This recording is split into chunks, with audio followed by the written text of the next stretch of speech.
Party ఫిరాయింపులు ఈ మధ్య కాలంలో బొంతు రామ్మోహన్ దగ్గర నుంచి మొదలుకొని నిన్న ఏదైతే ఎంపీ రంజిత్ రెడ్డి ఎమ్మెల్యే దానం నాగేంద్ర రెడ్డి ఇద్దరు కూడా కాంగ్రెస్ పార్టీలో చేరడం జరిగింది. సో దీని గురించి ఏమంటారు? రానున్న రోజుల్లో మరొక 4-5 ఎమ్మెల్యేలు కూడా పార్టీ మారుతారు అని చెప్పేసి గట్టిగా జరుగుతున్న వాదన. దీని గురించి మీరు ఏం చెప్తారు? అంటే ప్రధానంగా ఇప్పుడు పార్టీలు మారుతున్న వాళ్ళని మనం చూసినట్టయితే రెండు రకాల ఇవి కనబడతాయి. ఒకటి, పోటీ చేయడానికి ఇక్కడ అవకాశం లేనప్పుడు రాజకీయ నాయకుడు, ఎదుగుతున్న రాజకీయ నాయకులు రామ్మోహన్ లాంటి వాళ్ళు ఏం చేస్తారంటే ఏ పార్టీ అవకాశం ఇస్తే ఆ పార్టీలో పోయి నిలబడాలనుకుంటారు. ఎందుకంటే మొన్నటిదాకా మేయర్గా ఉన్నాడు, మధ్యలో కొంత గ్యాప్ వచ్చింది ఈ 4 years 3 years. సో ఏదో ఒక పదవిలో హోదాలో ఉంటేనే ఆయన క్యాడర్ అంతా ఆయన అడ్డు పెట్టుకొని ఉంటారు. ఆయనకు ఓవర్ కాన్ఫిడెన్స్, నేను ఇక్కడ మేయర్గా చేశాను కదా, కాబట్టి సికింద్రాబాద్ పార్లమెంట్లో అయితే కనుక మల్కాజ్గిరి అయినా సికింద్రాబాద్ అయినా కూడా చాలామంది కార్పొరేటర్స్ ఆయనకు తెలిసిన వాళ్ళు, ఆయనతో పనులు తీసుకున్న వాళ్ళు, మేయర్ ఉన్నాడు అని అంటే కింది దాకా కాంటాక్ట్స్ ఉంటాయి. ఇది దృష్టిలో పెట్టుకొని తను ఎంపీ కావాలని చెప్పి కోరుకున్నాడు. బీఆర్ఎస్లో అవకాశం ఆయనకు రాలేదు కాబట్టి ఆయన ఒక కెరియర్ను డెవలప్ చేసుకునే క్రమంలో ఆయన పోయిండని చెప్పవచ్చు. బట్ ఆయనకు అక్కడ కూడా ఆశాభంగం అయింది. ఇప్పుడు ఆయనకు ఎంపీ టికెట్ ఇస్తామని చెప్పారో లేదో మనకు తెలియదు. బయటకు వచ్చి ఏం చెప్పాడు, రేవంత్ రెడ్డి గారిని కలిసి నాకు సికింద్రాబాద్ ఎంపీ ఇస్తామన్నారు, బట్ ముందైతే పార్టీలో చేరమని చెప్పారు, తర్వాత పరిశీలిస్తామన్నారు అన్నాడు. అంటే ఇక్కడ ఒక సందిగ్ధత ఉన్నది. పూర్తి హామీ వాళ్ళు ఇవ్వలేదు. ముందైతే చేరు, తర్వాత చూద్దామన్నారు. ఇంటర్నల్గా ఏం మాట్లాడుకున్నది అనేది దానికి వాల్యూ ఉండదు. ఇప్పుడు దానం నాగేందర్ని తీసుకున్నారు. నాగేందర్ ఏంటంటే సికింద్రాబాద్ పార్లమెంట్ సెగ్మెంట్లో ఖైరతాబాద్ కూడా ఉంటుంది, అక్కడి నుంచి గెలిచాడు 2 సార్లు. రెండోది అంతకుముందు కూడా ఆయనకి ఏంటంటే ఖైరతాబాద్లో పట్టు ఉంది. కానీ దానం నాగేందర్కు సిటీ మొత్తం లేదు. అయితే ఆయన బీసీ, రెడ్డి కాదు. అయితే సికింద్రాబాద్ సీటు బీసీలది అనేది మొదటి నుంచి ఉంది. ఎందుకంటే దత్తాత్రేయ గారు అక్కడ 3 times గెలిచారు. సో బీసీగా ఆయనకు అవకాశం ఉంటుంది దానం నాగేందర్కు. కొంచెం మున్నూరు కాపులు, యాదవులు ఎక్కువగా ఉన్న నియోజకవర్గం అది. కాబట్టి కిషన్ రెడ్డి బీజేపీ, కాబట్టి కిషన్ రెడ్డిని ఎదుర్కోవాలంటే ఒక బీసీ అయితే బాగుంటుందని చెప్పి కాంగ్రెస్ పార్టీ ఆలోచించింది. అయితే దానం నాగేందర్కు ఉండే ఇంట్రెస్ట్ ఏంది? ఆయన ఆల్రెడీ ఎప్పుడో మంత్రిగా చేశాడు, చాలాసార్లు ఎమ్మెల్యేగా ఉన్నాడు. ఆయన ఏదో అప్కమింగ్ రామ్మోహన్ లాగా అప్కమింగ్ పొలిటికల్ లీడర్ కాదు. దానం నాగేందర్కి ఏంటంటే ఆయన మొదటి నుంచి కాంగ్రెస్, మధ్యలో ఒకసారి తెలుగుదేశంలో పోయినా కూడా గెలవగానే రిజైన్ చేసి మళ్ళీ వచ్చేసాడు. ఇది రాజశేఖర రెడ్డి గారు ఉన్న టైంలో 2004లో. సో ఆయనే ఏ పార్టీలో నిలబడే మనసు కాదు. కాంగ్రెస్తో ఆయనకున్న అటాచ్మెంట్ చిన్నప్పటి నుంచి ఉంది, ఆయన పుట్టినప్పటి నుంచి ఉంది. ఎందుకంటే పి జనార్దన్ రెడ్డి గారి శిష్యునిగా ఆయనకు సేవలు చేస్తూ పెరిగాడు ఆయన ఆ కాంగ్రెస్లోనే. ఒకటి, కాంగ్రెస్తో ఆయనకున్న అటాచ్మెంట్ కావచ్చు, ఇప్పుడున్న కాంగ్రెస్ నాయకులంతా కూడా ఆయనకు దగ్గర మిత్రులు అయి ఉండొచ్చు. రెండవది ఏంటంటే కొంత ల్యాండ్ విషయాలలో ఇప్పుడు అది ప్రధానంగా కనబడుతున్నది మనకు. రంజిత్ రెడ్డి విషయం కావచ్చు, దానం నాగేందర్ విషయం కావచ్చు, మహేందర్ రెడ్డి విషయం కావచ్చు. ఇప్పుడు ఈ లిస్ట్ ఏదైతే ఉన్నదో ఎక్కువ మంది వాళ్ళు కొంత ప్రభుత్వ భూములను కబ్జా పెట్టడమో, లేకుంటే ఆస్తులను వాళ్ళు కాపాడుకోవడానికి కొంత కోర్టు కేసులలో ఉన్న వాటిని ప్రభుత్వ సహకారంతో ధరణిలో మార్పులు చేసుకొని బయటపడడానికి వాల్యూ బాగా పెరిగింది. సిటీ ప్రాపర్టీస్ 50 కోట్లకు ఎకరం, 70 కోట్లకు ఎకరం, అటువంటి కాడనే వాళ్ళ ప్రాపర్టీస్ ఉన్నాయి.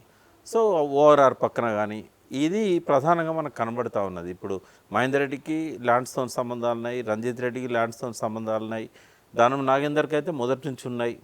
అయితే వీళ్ళంతా కూడా ఈ భూములను కాపాడుకోవడం అనేది ప్రధాన లక్ష్యంగా ఉంది. రెండవది, ఈ రాజకీయాలు ఎట్లయిపోయినాయంటే సూర్యకాంతి పుష్పంలాగా, సూర్యుడు ఎటుంటే అడి దిక్కు తిరుగుతూ ఉంటాయి. అందులో వీళ్ళందరూ కూడా ఆ అవకాశవాద రాజకీయాల నుంచి వచ్చిన వాళ్ళే. విలువలు అనేవి ఉండవా? చాలా తక్కువ మందికి ఉంటాయి. ఇప్పుడు దానం నాగేందర్ విషయానికి వస్తే కనుక ఆయన గెలిచిన తర్వాత కాంగ్రెస్ పార్టీ నుంచి బీఆర్ఎస్కి వచ్చాడు. బీఆర్ఎస్ పార్టీ నుంచి గెలిచి మళ్ళీ కాంగ్రెస్ పార్టీకే రావడం అంటే ఆయనకు ఒక స్థిరత్వం అనేది ఉండదా? అదిగాక రీసెంట్గా ఏంటంటే అంటే ఆయన మీద, ఆయన పేరు అయితే బయట పెట్టలేదు, బట్ ఖైరతాబాద్ నియోజకవర్గానికి సంబంధించి ఒక ఎమ్మెల్యే ఒక కార్పొరేటర్ని వేధించాడు అని ఒక రూమర్ కూడా బాగా సర్క్యులేట్ అయ్యింది. ఇవన్నీ ఉంటాయి. అంటే ల్యాండ్ అంశాలలోనే వాళ్ళు మొదటి నుంచి కాన్సన్ట్రేట్ చేస్తున్నది.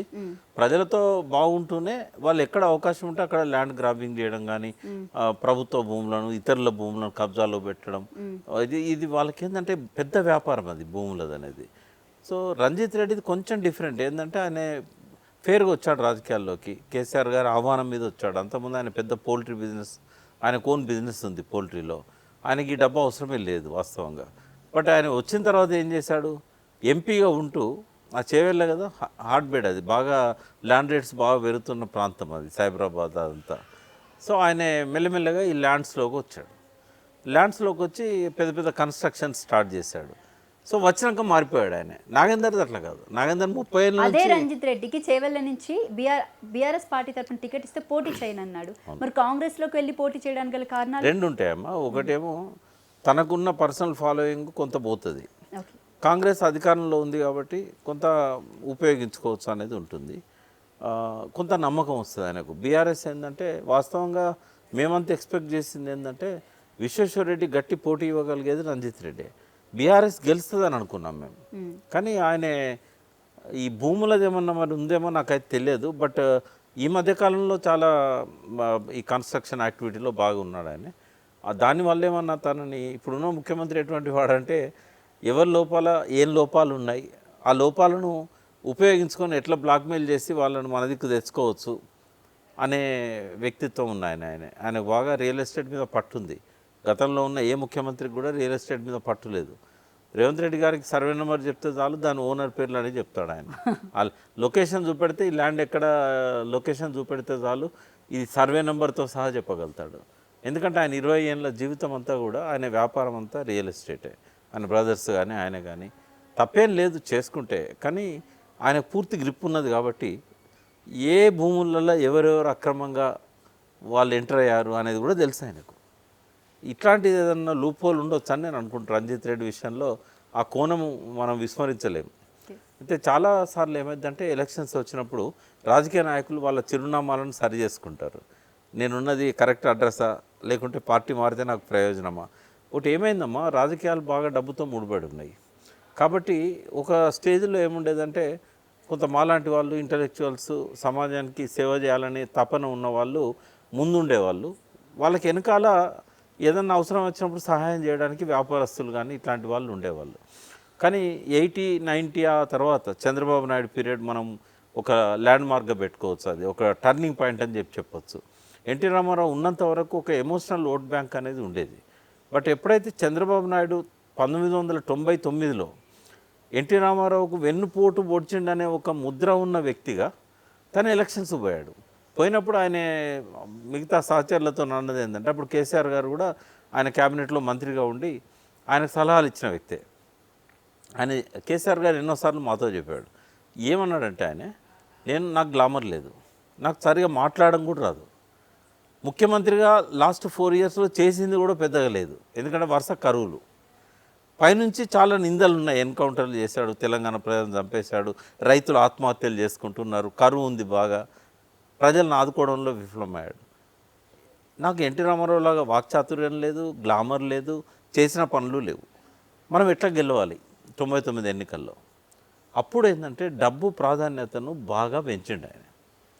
అంటే ఇప్పుడున్నంత లేదు, కానీ అది ఎవ్రీ ఎలక్షన్స్లో పెరుగుతూ పెరుగుతూ పెరుగుతూ పెరుగుతూ ఎట్లయిపోయిందంటే, అంతకుముందు ఒక 20 లక్షలు 30 లక్షలు ఉన్నవాడు ఎమ్మెల్యే అయ్యేవాడు.